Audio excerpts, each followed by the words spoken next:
This video is brought to you by the Great Courses Plus. Stick around for more information about them later. Did you know that sometimes a higher exposure to radiation is better than a lower one? And that some researchers have claimed low levels of radioactivity are actually beneficial for your health? Does that make sense? Are air purifiers that ionize air dangerous? And what do we mean by radiation to begin with? That's what we will talk about today.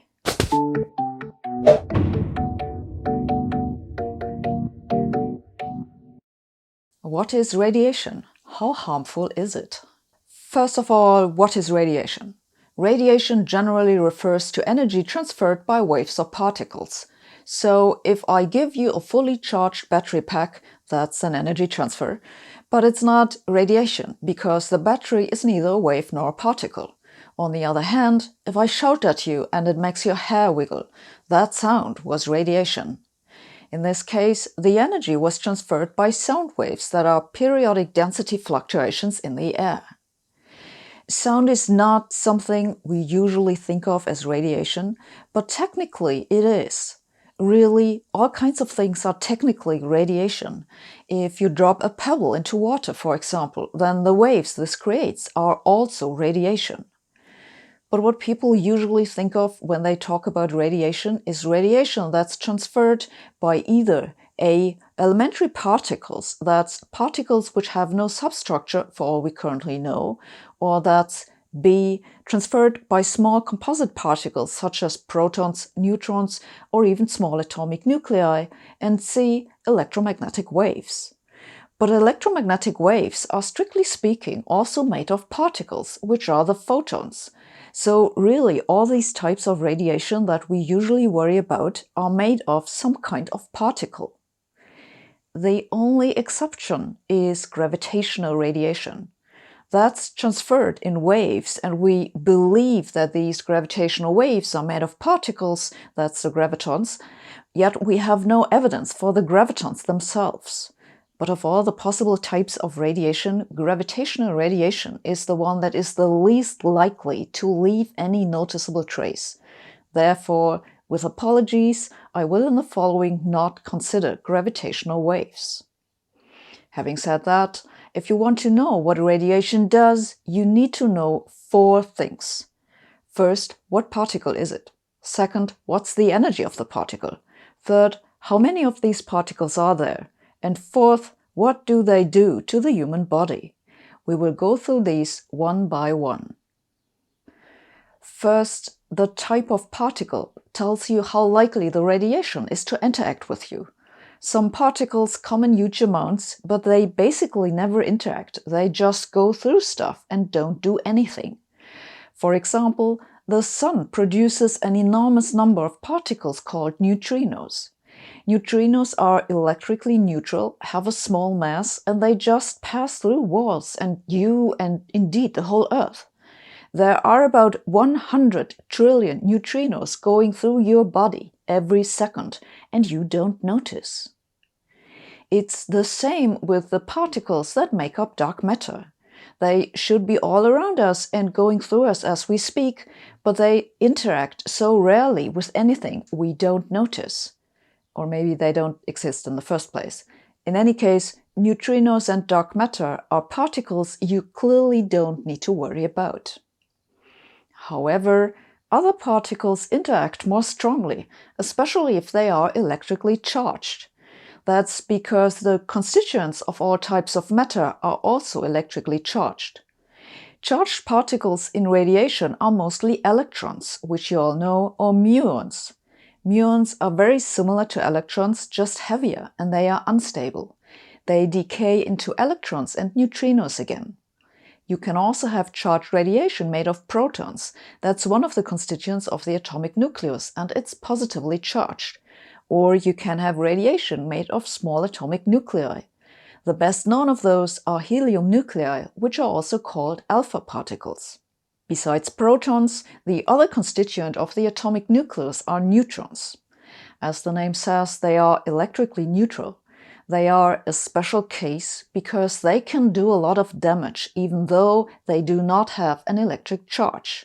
That's because neutrons can enter the atomic nucleus and make the nucleus unstable. However, neutrons, curiously enough, are actually unstable if they are on their own. If neutrons are not inside an atomic nucleus, they live only for about 10 minutes. Then they decay to a proton, an electron, and an electron antineutrino. For this reason, you don't encounter single neutrons in nature. So that too is something you don't need to worry about.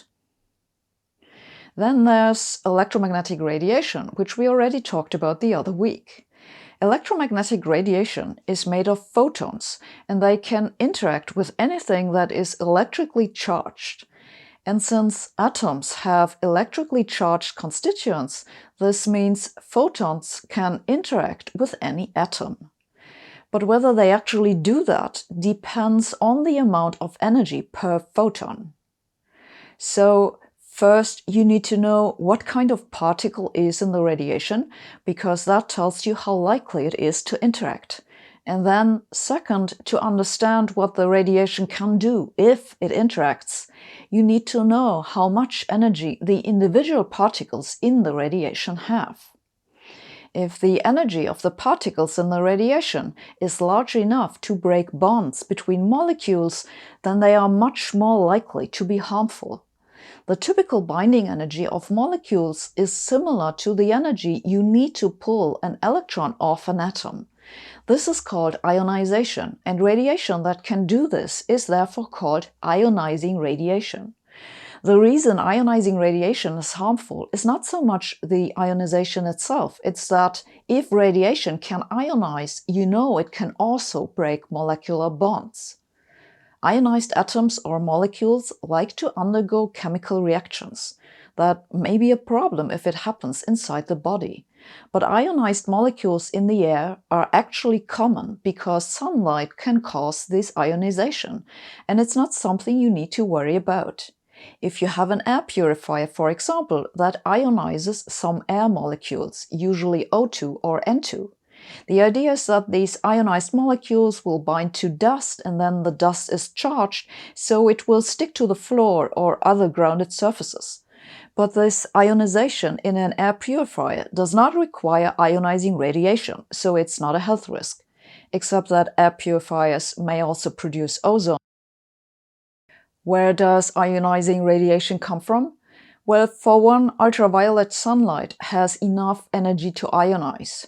But even higher energies can be reached by ionizing radiation that comes from outer space, the so-called cosmic rays.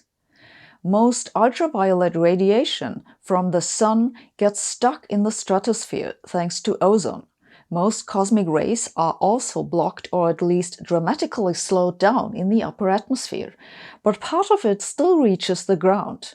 This already tells you that your exposure to ionizing radiation increases with altitude. In fact, average people like you and I tend to get the highest doses of ionizing radiation on airplanes. The particles in the primary cosmic radiation are mostly protons. Some are small ionized nuclei, and then there's a tiny fraction of other stuff. Primary here means it's the thing that actually comes from outer space. But almost all of these primary cosmic particles hit air molecules in the upper atmosphere, which converts them into a lot of particles of lower energy, usually called a cosmic ray shower. This shower, which rains down on Earth, is almost exclusively made of photons, electrons, muons, and neutrinos, which we have already talked about. Ionizing radiation is also emitted by radioactive atoms. The radiation that atoms can emit is of three types: alpha, that's helium nuclei; beta, that's electrons and positrons; and gamma, that's photons. Radioactive atoms which emit these types of radiation occur naturally in air, rock, soil, and even food. So there is a small amount of background radiation everywhere on Earth, no matter where you go and what you touch. This then brings us to the third point.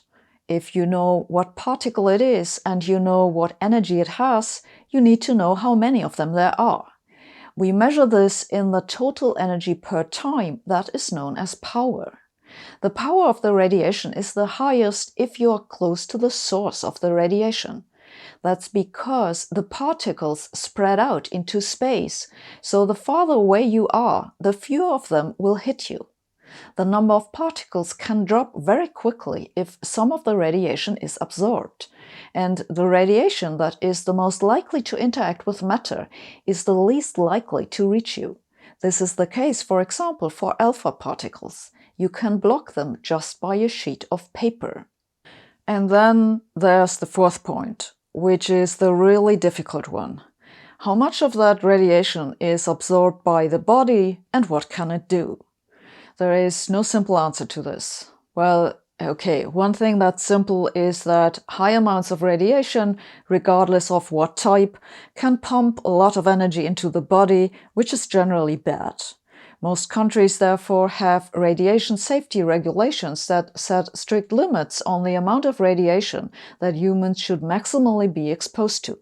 If you want to know details, I encourage you to check out these official guides, to which I leave links in the info below the video.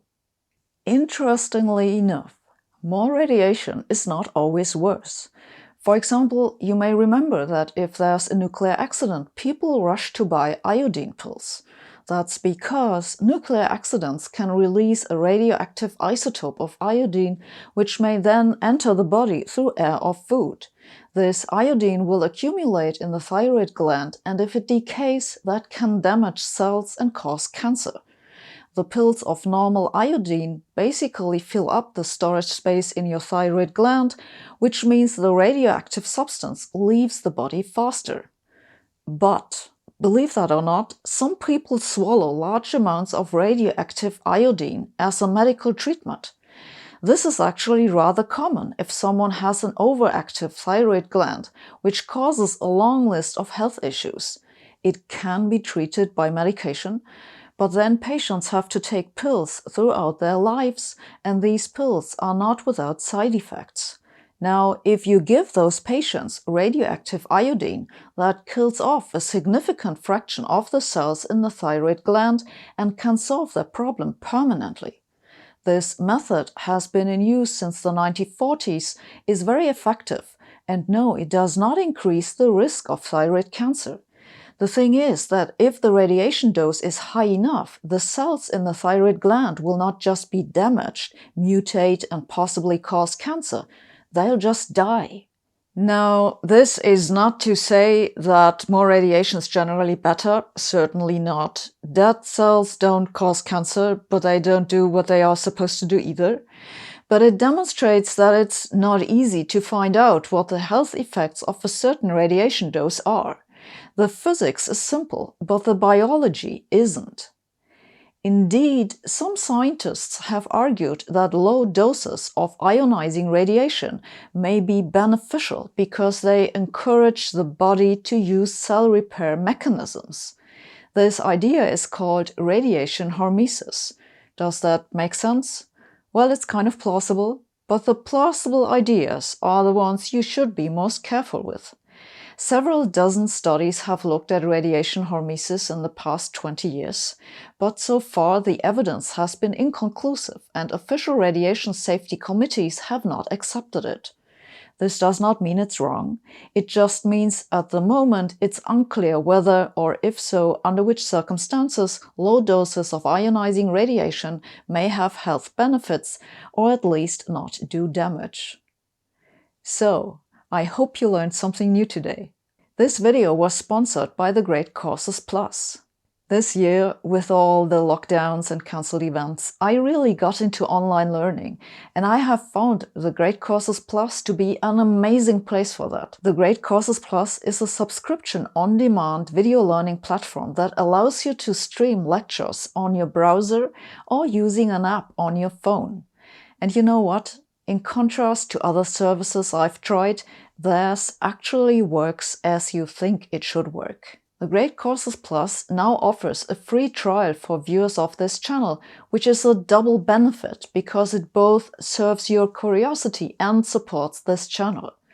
To make use of this offer, please visit thegreatcoursesplus.com/Sabine, that's Sabine, or just click on the link in the description below and start your free trial today.